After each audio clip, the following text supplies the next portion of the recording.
28 degrés à Cotonou et environ 32 ressentis. Mesdames et messieurs, bonjour. Au menu de cette édition, la Semaine nationale de la microfinance est ouverte. L'événement qui porte sur le thème « La finance inclusive en Afrique face aux défis climatiques et sécuritaires » est officiellement lancé par la ministre Toyin Fodé. Les détails dans ce journal. Rentrée politique du bloc républicain, le parti a choisi la 8e circonscription électorale pour remobiliser militants et sympathisants en cette veille des prochaines échéances électorales. Les précisions à suivre. Et puis, dans de kits scolaires aux apprenants des 6 arrondissements de la commune de Sémékodi, c'est le geste du maire Jonas Benametor en ce début de l'année scolaire 2025-2026. Les détails dans un instant. À nouveau, bonjour. Rendre la microfinance plus verte, plus inclusive et plus résiliente dans un contexte de choc climatique. Telle est la visée accrochée à la Semaine nationale de la microfinance dont les travaux ont été lancés ce lundi au Palais des Congrès de Cotonou par Véronique Toyin Fodé. L'événement a rassemblé plusieurs membres du gouvernement, mais aussi et surtout des acteurs à divers niveaux du secteur venus d'ici et d'ailleurs. Compte rendu de la cérémonie d'ouverture avec Hugues Vingbe et Elvis Tonokwa. La clientèle active s'élève aujourd'hui à près de 3,9 millions de personnes, soit plus de 60% de la population adulte. Une performance impressionnante que le gouvernement du Bénin ambitionne de dilater en l'arrimant au contexte environnemental de l'heure. La Semaine nationale de la microfinance 2025 a un thème, la finance inclusive en Afrique face aux défis climatiques et sécuritaires. Les effets du dérèglement climatique, la baisse de la productivité agricole, l'insécurité et la vulnérabilité des populations rurales et urbaines exigent de nos institutions plus d'innovation. Les assises qui s'ouvrent ici à Cotonou sont l'expression d'une vision qui se décline en 3 objectifs. Premièrement, créer un espace d'échange entre décideurs, institutions financières, acteurs privés, société civile. Deuxièmement, mutualiser les expériences et innovations pour relever les défis de l'inclusion financière. Troisièmement, tracer les orientations stratégiques qui permettront au secteur d'accélérer sa transformation dans un contexte mondial en mutation. La dynamique d'inclusion financière engagée par le Bénin bénéficie depuis plusieurs années de l'appui technique et financier de l'ambassade du Grand-Duché de Luxembourg au Bénin. Avec le programme Finance inclusive et innovante et le projet de formation et d'insertion professionnelle agricole mis en œuvre par notre agence de développement LuxDev, pour un montant total de plus de 20 millions d'euros, nous avons franchi une étape importante en accompagnant les acteurs institutionnels du Bénin dans l'intégration des défis climatiques dans leur stratégie d'intervention. L'ouverture de la Sénamif 2025 coïncide avec la célébration du jubilé de perles du réseau africain des institutions de microfinance, Maine, fortement représenté dans cette salle.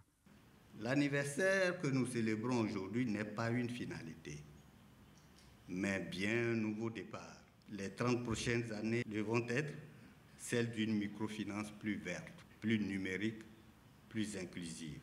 La clôture de cette cérémonie inaugurale est ponctuée d'une visite de stand de systèmes financiers décentralisés, des sessions d'échange, des assemblées générales, une visite touristique et des keynotes sont entre autres activités inscrites à l'agenda de la Sénamif dont les travaux s'achèvent le 25 septembre 2025. Plusieurs journalistes de l'espace UEMOA ont suivi à Cotonou du 15 au 19 septembre 2025 une session de formation intensive sur les politiques, la gouvernance, les indicateurs économiques et les chantiers de l'Union. Parmi ces hommes des médias, des spécialistes des questions économiques, financières, de bourse et de développement. Ulrich Kaba pour les détails.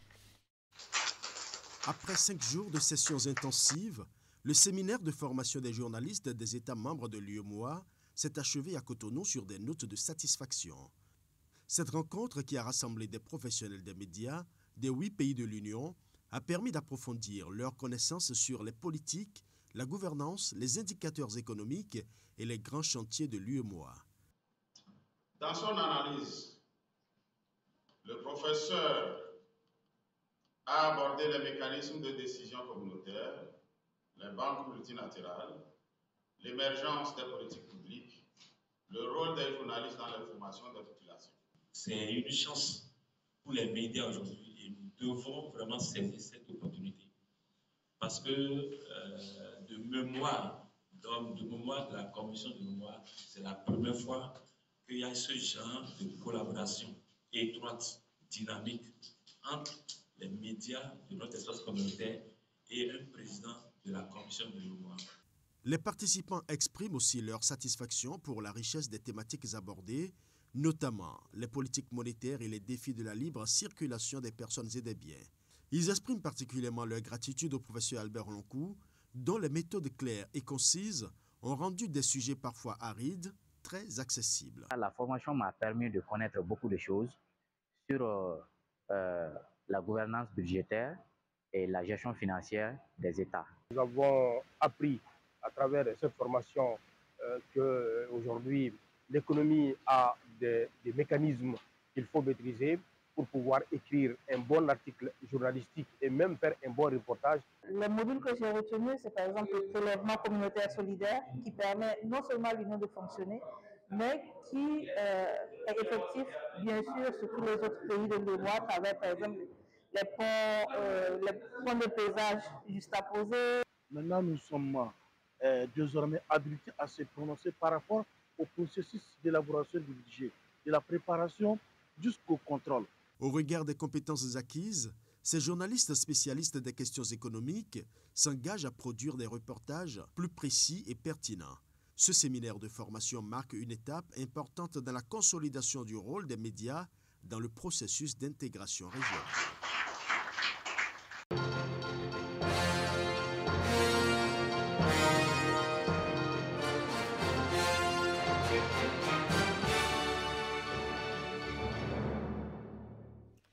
À l'approche des grands rendez-vous électoraux de 2026, le Bloc républicain choisit Parakou pour sonner la mobilisation.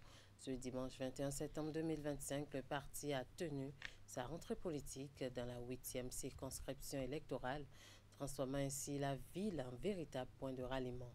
Militants, sympathisants et hauts responsables ont répondu présents, donnant à cette rencontre des allures de démonstration de force. Sous la conduite de ses principales figures, le Bloc républicain a réaffirmé ses ambitions, mobilisé sa base, renforcé la cohésion interne et posé des jalons d'une victoire électorale solide dans le fief stratégique du Septentrion. Les détails dans ce reportage signé Epiphane Tchabié, Socrate Dantolé.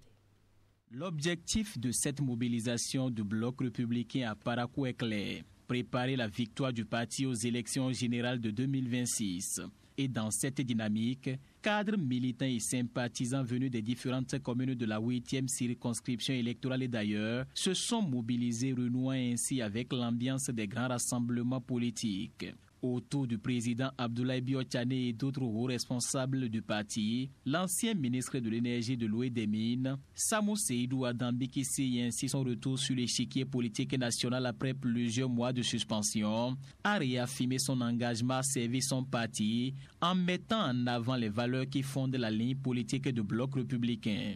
Je reviens avec le cœur habité par la même passion, la même loyauté et une volonté encore plus forte de servir la cause républicaine.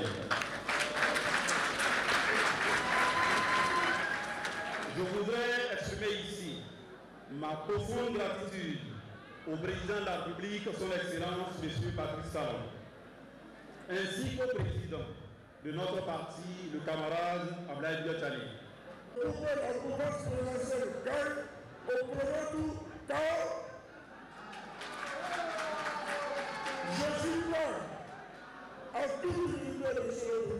Le président du Bloc républicain Abdoulaye Biotchane a saisi l'opportunité pour dresser un bilan des résultats obtenus par le parti lors des dernières élections. Il a surtout insisté sur la détermination du parti à renforcer son implantation dans toutes les communes du Bénin. Nous sommes réunis aujourd'hui ici, non pas pour nous complaire dans ce que nous avons accompli, ce que nous avons pu bien accomplir, ni pour nous accabler sur les raisons de nos échecs, mais faire une analyse lucide, dans un esprit tirer les enseignements qui nous permettent de gagner en 2026. Notre ambition au Bloc républicain est claire, c'est de faire de ce parti-là le premier parti du Bénin. Cette rencontre politique de Parakou, capitale du Septentrion, sonne donc comme un signal fort, celui d'un parti qui veut consolider son influence sur l'échiquier national et se donner les moyens de conquérir davantage de terrain en vue des échéances prochaines de 2026. Créé récemment pour soutenir la candidature de Romuald Wadagne, l'AFCA-RW entendait association des fidèles croyants amis de Romuald Wadagne appelle à une mobilisation massive autour de l'homme. Profitant de la grande prière du vendredi à la mosquée centrale de Boycon, le président est allé recueillir les conseils des aînés et lancer un appel à la couche juvénile. Gafari Abdou Malekhossou a également invité les fidèles et leaders à prier afin que les prochaines élections se déroulent sans heurts ni incidents majeurs. Plus de détails avec Hélène Amoussou.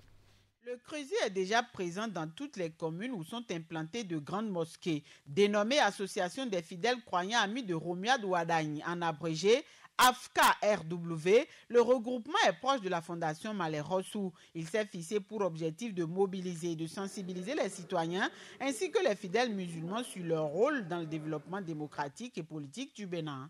Notre seule requête auprès des imams et alphas, qu'ils invoquent Allah le Tout-Puissant pour la santé, le bonheur et la réussite de notre communauté et nos dirigeants et de notre candidat Romuald Wadagne pour que les élections de 2026 passent dans les meilleures conditions. Saisissant l'occasion de la grande prière du vendredi à la mosquée centrale de Boycon, le président de l'association est allé recueillir les conseils des aînés et de ses pères jeunes, Gafari Abdou Malekhossou, compte sur le soutien et l'accompagnement de tous afin de mieux accomplir la mission qui lui est assignée, ceci au regard des tests qui régissent l'AFCA-RW. Pour la circonstance, un message particulier a été adressé à l'Assemblée, surtout la couche juvénile. Les dirigeants ou bien les sages, nos parents ont compris cette fois-ci que la jeunesse n'est pas là seulement pour aller faire la violence, mais elle est là aussi pour conduire le destin de ce pays. Aujourd'hui, le candidat Roa, qui est Romuald Wadagne, c'est le candidat de la jeunesse. Pour la présidentielle de 2026, l'AFCA-RW salue le choix opéré par les partis de la majorité. L'association invite aussi bien les musulmans que les non-musulmans du pays à une mobilisation massive autour de Romuald Wadagne. Et déjà, des directives sont données et les tâches à accomplir avant la campagne définie. La première tâche qui nous incombe est claire: sensibiliser nos frères et sœurs musulmans à ne jamais céder à la provocation, veiller à ce que chacun maîtrise son centre de vote et surtout s'assurer de disposer des pièces exigées par la Sénat pour accomplir sereinement et dignement son devoir citoyen. À Boycon, pour un premier contact avec la communauté de Zongo, l'AFCA-RW, à travers son président, a aussi remercié les présidents de l'Union progressiste Le Renouveau et du Parti du Cheval Blanc Cabré pour leur sens de responsabilité, d'engagement et de maturité politique. Dans le même registre, l'association Entre Jeunes, portée par Djamil Malekhossou, apporte son soutien au duo Romuald Wadagne et Mariam Tchabitala Tazime Yirima pour l'élection présidentielle de 2026. C'est à travers un grand rassemblement le dimanche 21 septembre 2025 au Palais des Anges à Fidjrosé-Cotonou. Dans une ambiance festive, des jeunes venus de chaque coin du pays ont déclaré leur soutien au choix de la majorité présidentielle. Voici le compte rendu. Les réactions s'enchaînent pour soutenir la candidature de Romuald Wadagne et sa colistière Mariam Tchabitala Tazime Yirima. Grand rassemblement donc le dimanche 21 septembre dans la soirée au Palais des Anges de Cotonou. Les jeunes du Bénin, venus de tous les horizons et issus de diverses classes, se mettent dans les rangs. Ils apportent leur caution au choix de la majorité présidentielle. Nous, jeunes du Bénin, réunis ce 21 septembre 2025, ici, dans cette salle de conférence du Palais des Anges, déclarons notre adhésion à la vision de M. Romuald Wadagne, qui conjugue rigueur économique, justice sociale, innovation et solidarité intergénérationnelle.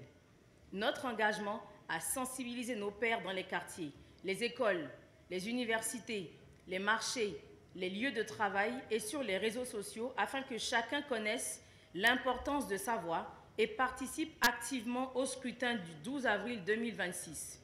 Romuald Ouadaï, le pont entre l'expérience et la jeune génération, c'est le thème de cette grande mobilisation de la jeunesse. Le candidat traduit le reflet d'un parcours, d'une trajectoire singulière, d'un économiste chevronné qui inspire toute une génération. Ce qui fait de Romuald Ouadaï un véritable pont entre l'expérience et la jeune génération, ce n'est pas seulement son parcours académique et professionnel exceptionnel.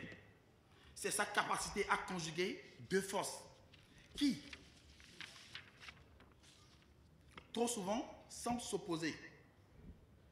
La sagesse acquise au fil des années, d'expertise et l'énergie d'innovation qui caractérise la jeunesse.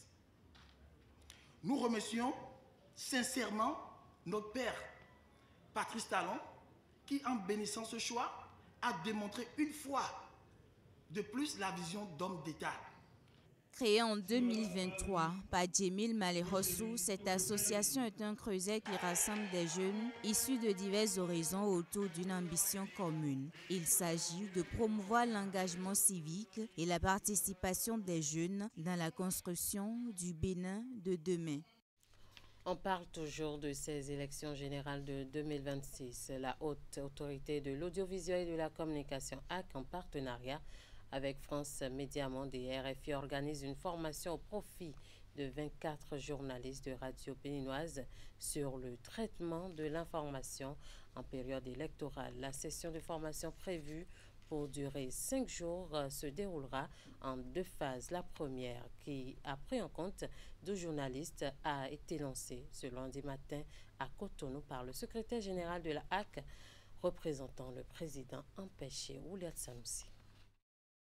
12 journalistes de radio partenaires de RFI participent à cette formation organisée par la HAC à quelques mois des élections législatives et communales de janvier 2026 et de la présidentielle d'avril. Une session axée sur le traitement de l'information en période électorale. Les médias se trouvent une fois encore investis d'une mission essentielle. Informer avec justesse, garantir l'équilibre du débat public et contribuer à la transparence du processus électoral. Il est donc de notre devoir, en tant qu'organe de régulation, de créer les conditions propices à l'exercice d'un journalisme professionnel, éthique et responsable. C'est dans cet esprit que s'inscrit cette session de formation conçue comme un espace d'échange, de renforcement de capacités et de réflexion sur les normes, les obligations et les responsabilités qui s'imposent à tous les acteurs de la chaîne de l'information en période électorale. La session intervient à un moment particulièrement déterminant de la vie démocratique du Bénin. Au dire du représentant du président de la HAC, le paysage médiatique, aujourd'hui plus que diversifié et plus instantané que jamais, est à la fois une richesse et un défi. Richesse car il permet la pluralité des voix et l'accessibilité de l'information. Défi car il appelle à une vigilance accrue face aux risques de manipulation, de désinformation ou de polarisation du discours public. Dans ce contexte, la mission du journaliste prend toute sa dimension citoyenne. C'est dire combien votre rôle est central. Et c'est pourquoi le président de la HAC vous encourage, à travers cette formation, à revisiter les fondamentaux du métier, à maîtriser les dispositions légales en vigueur et à intégrer pleinement les exigences du traitement équilibre de l'information en période électorale. Il y a un mot-clé que je voudrais garder, c'est celui de l'équilibre, qui est très important en période électorale et qui est aussi, je crois, une protection pour nous dans ce contexte-là. La formation lancée ce lundi 22 septembre s'achèvera vendredi prochain. La même session est prévue pour le lundi 29 septembre pour les 12 autres journalistes de radio partenaires de RFI. Jamais depuis 35 ans, un leader de l'opposition ne s'est retrouvé dans un tel dilemme. Qui choisir comme candidat entre un fils qui rêve d'être président de la République et une fille qui croit fortement que son heure de gloire est arrivée. Suivez à ce propos le billet que nous propose Anissé Carlos Oké, présenté ici par Asyongbo Kanya Asyongbo. Jamais, depuis 35 ans, un leader de l'opposition ne s'est trouvé en pareille occurrence dans un tel dilemme. Qui choisir comme candidat entre un fils qui rêve d'être président de la République et une fille qui croit fortement que son heure de gloire est arrivée? Qui choisit entre ces jeunes militants qui trépignent d'impatience pour arracher le cheveu du pouvoir et les vieux routiniers venus chier dans l'opposition pour tromper l'ennui? Que faire lorsque, en face, le pouvoir désigne un candidat dont la valeur et la compétence vous commandent d'applaudir au nom du patriotisme parce que, tout au fond de vous, vous savez pouvoir difficilement proposer mieux? Mais que faire quand, par le passé, l'expérience de l'importation d'un candidat halogène s'était soldée par un désastre politique? On ne va pas se mentir, par les temps qui courent, les nuits ne sont pas noires pour tout le monde.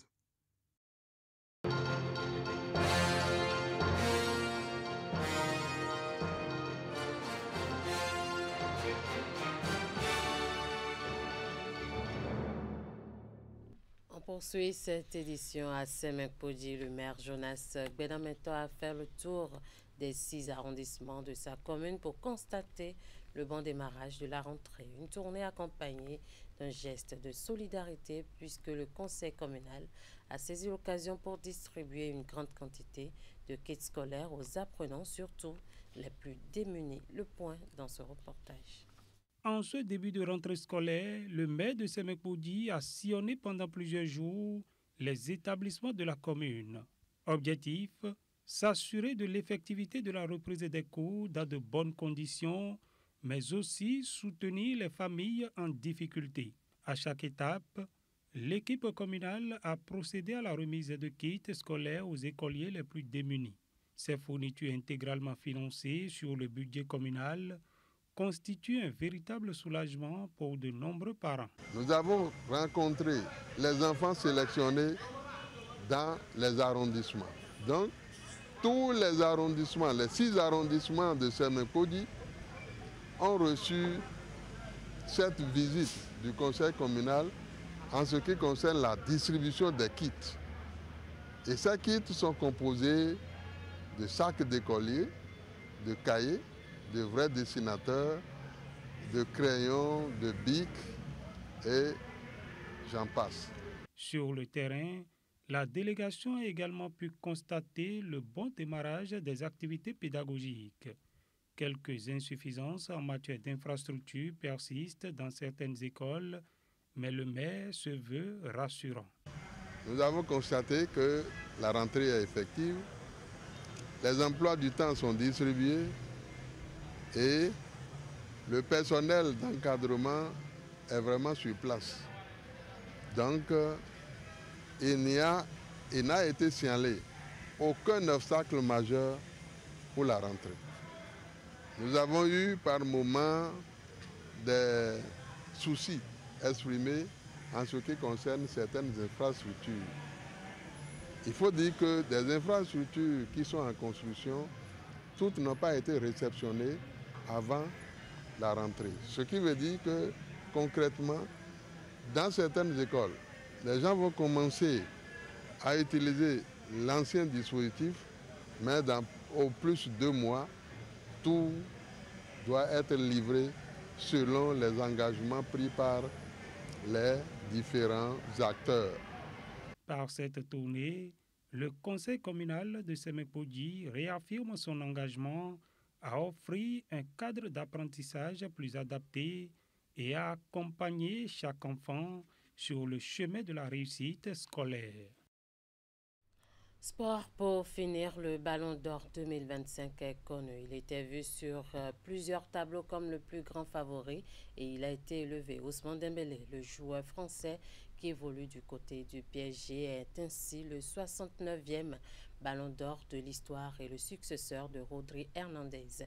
Il faut dire que c'est une distinction qui vient couronner tous ses efforts consentis au cours de l'année précédente. Au cours de la saison 2024-2025, il a fait 53 matchs, toutes compétitions confondues, et a marqué 35 buts avec à la clé 16 passes décisives. Il a notamment gagné la Ligue des Champions, Ligue 1, la Super Coupe d'Europe, le Trophée des Champions, la Coupe de France et finaliste de la Coupe du Monde des clubs 2025. En termes de distinction individuelle, il a fini meilleur joueur et meilleur buteur de la Ligue 1, meilleur joueur de la Ligue des Champions et autres. On va écouter ici le joueur français après l'annonce de son nom, Ballon d'Or 2025.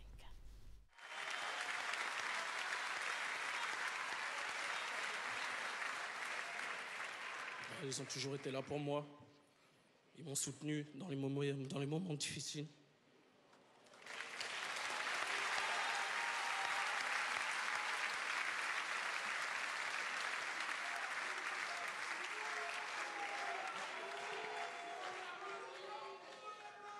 Aussi à mon agent qui a toujours cru en moi. Il avait dit qu'un jour j'allais gagner le Ballon d'Or. Il m'a toujours aidé, il a toujours cru en moi, il m'a toujours motivé. À mon meilleur pote.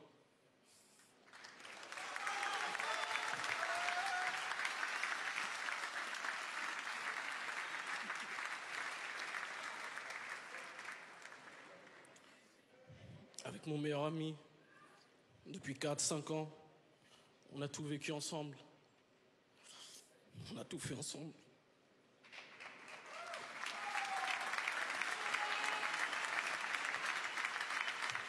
Il m'a suivi partout. Et voilà, jusqu'à la fin, on sera ensemble, lui et moi. En tout cas, merci à tous et bonne soirée.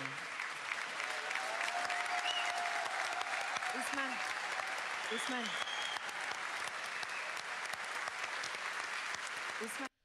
Ce sont sur ces mots pleins d'émotions que nous bouclons cette édition. Merci de nous avoir suivis. Merci à toute l'équipe de rédaction, de réalisation et de diffusion. Passez un très bon après-midi en compagnie de nos programmes.